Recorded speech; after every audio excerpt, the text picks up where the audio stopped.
আসসালামু আলাইকুম। আমি আরশিয়ার কিচেন থেকে আপনাদের জন্য হরেক রকমের ভর্তার রেসিপি নিয়ে আসলাম। এখন আমি আমার ছাদ বাগানের থাকা মিষ্টি কুমড়ার পাতা আর কলমি শাক, ধনেপাতা আর রুই মাছের 2টা পিস আর টিপ বাগুন বলে যেটাকে, আমার ছাদ বাগান এগুলো হয়েছে আর কি, পরিত্যক্তভাবে হয়েছে। এইটাও আমি লাগাই নাই, এটা নিজে থেকেই হয়েছে। তো এইগুলো আজকে নিয়ে আসলাম আপনাদের জন্য ভর্তা করার জন্য। আর এটা হয়েছে মূলার সাথে বাদাম দিয়ে একটা ভর্তা হবে। আর এটাই আমার ছাদ বাগানেই ছিল একটা বেগুন, তো একটু পোকা ছিল, আমি কাইটা সুন্দর করে ফ্রেশ করে নিয়েছি এটা। আর ফুলকপির ভর্তা, আর আমার ছাদ বাগানেরই থাকা কিছু চিম, টমেটোটা যদি আগে গাছ থেকে পেরে নিয়েছিলাম, আর আলু আমার এটা কিনা। এই 3টা দিয়ে একটা ভর্তা হবে, এই 2টো দিয়ে একটা ভর্তা, এটা দিয়ে একটা ভর্তা হবে, এটা দিয়ে একটা ভর্তা হবে, আর সবগুলো মিলে একটা ভর্তা হবে। প্রকৃতির সমাহার নিয়ে একটি ভর্তা। আর ওনারা দুজন তো সব কিছুর মধ্যে এন্ট্রি নিবে। এই হলো আমার সম্পূর্ণ উপকরণ। আর সরিষার তেল তো কমন। বাদামটা ভেজে নিয়েছি, এখন অল্প তেল দিয়ে বেগুনটাকে আমি একটু পোড়া পোড়া করে ভাজা নিমু, একটু সামান্য লবণ দিয়ে। ওইটা শেষ। এখন আমার আবার মূলাটাকে আমি ভাজা নিব। একটু বেশি পরিমাণ তেল দিতে হবে, তেলটা দিয়ে মূলাটাকে ডিপ ফ্রাই করতে হবে।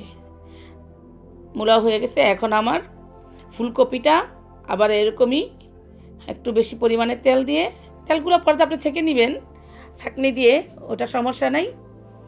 একটু তেলের পরিমাণটা বেশি দিতে হবে। তেলটা দিয়ে ফুলকপিটা আমি ভাজা নিব। এই যে ফুলকপিটা আমার এরকম ভাজা হয়ে গেছে, এখন আমি নামিয়ে ফেলবো, বেশিক্ষণ আর রাখবো না। হয়ে গেছে, সিদ্ধ হয়ে গেছে ফুলকপিগুলো। এখন আমি সিদ্ধ হয়ে গেছে, এখন এটাও নামাই ফেলবো। এই যে আমার মূলাটাও হয়ে গেছে, ফুলকপিটাও হয়ে গেছে। এখন আমি শাকগুলো দিয়ে দিলাম। শাকটা আমি তেল দেই নাই, শুধু লবণ দেবো, একটু লবণ দিয়ে শুধু সিদ্ধ করে নিব।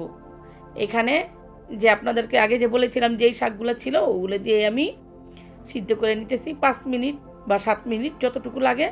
শাকটা সিদ্ধ হতে যতটুকু সময় নেয়, শাকটাকে আমি সিদ্ধ করে নিব। এখন আমার শাকটাকে একটু ঢেকে দিব কিছুক্ষণের জন্য। এইভাবে সবগুলো আমি সিদ্ধ করে নিব। অ্যাট লাস্ট আমি মাছ দুটো ভেজে নিলাম।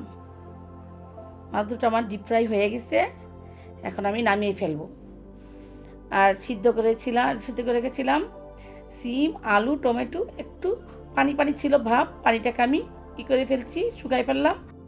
সব ভর্তা আমি হাতেই বানিয়েছি, কোনো শিলপাটা বা ব্লেন্ডারে ভর্তাগুলো আমি তৈরি করিনি।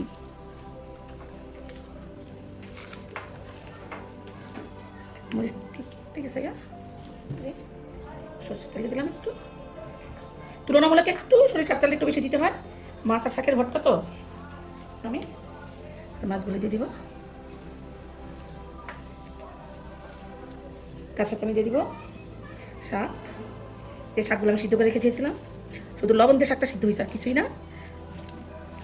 এই হলো, হয়ে গেল আমার মাছের ভর্তা।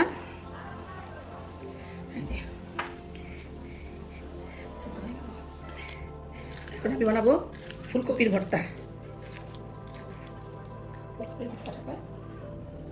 একটু লবণ দিয়ে এটাকে রেখে দেব। তারপর সামান্য পরিমাণ ম্যাগি মশলা দিয়ে দিব, সামান্য পরিমাণ আমি ম্যাগি মশলা দিয়ে দিব ফুলকপির ভর্তায়। এখন আমি ফুলকপির ভর্তার মধ্যে একটু সামান্য তেল অ্যাড করলাম। তারপরে আমি এখন এই ফুলকপিটাকে মেখে ফেলবো। ফুলকপির ভর্তাটা একটু মিষ্টি মিষ্টি হয়ে যায়, যেহেতু ম্যাগি মশলা দেওয়া হয়েছে, ফুলকপিটাও একটু মিষ্টি জাতীয়। আমি ওইটা শুকনো মরিচের সাথে কাঁচা মরিচটা বেশি করবো না, শুধু এরকম পাতলা পাতলা করে কেটেছি বলে এটাকে আমি এইভাবেই দিব। যার মন চায় ঝালটা খাবে, আর যার মন না চায় কাঁচা মরিচটা ফেলে দিবে, তার জন্য দেওয়া হইলো। আর শুকনো মরিচের সাথে এটাকে আমি ম্যাশ করি নাই, বেশি ঝাল হয়ে যাবো তার জন্য। এইভাবেই রেখে দিব। হয়ে গেল আমার ফুলকপির ভর্তা। এখন আমি বানাবো বেগুনের ভর্তা। বেগুনের ভর্তাটা আমি বেগুনটাকে একটু বেশি পুড়ে নিয়েছি, কারণ বেগুনটা পোড়া পোড়া হলেই গ্যারান্টা আসে, সুন্দর একটা ফ্লেভার আসে। সেই জন্য আমি বেগুনটাকে পুড়ে নিয়েছি, যেন একটু ভালো লাগে। ভাজা ভাজা হলে তো আর অতটাই হয় না, স্বাদটা আসে না পুরা, বা ফ্লেভারটা আসে না, ভাজা ফ্লেভারটা থাকে। তাই বেগুনটাকে একটু শুকনো কলার মধ্যে কালা দিয়ে একটু পোড়া পোড়া পোড়া ভাব করে নিয়েছি।